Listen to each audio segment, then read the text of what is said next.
guys, mahawtan ninyo na ako'y tinulang tiil sa manok. Ako hinaluan ko ng dahon ng sili, may alugbate ito.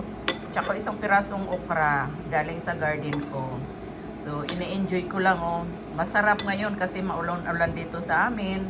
Kaya ito naisipan kong magawa ng, ewan ko kung tinola ba ito or basta ito na lang kinakain ko. Wala na akong rice. Kahit marami akong kainin ng ganito.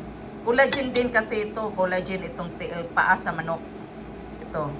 Kaya yun ang paborito ko ngayon. Minsan inaadobo ko. Pero ngayon naisipan kong sabaw. Kasi makulimlim dito sa amin. Makulimlim. Tapos paggabi malakas ang ulan.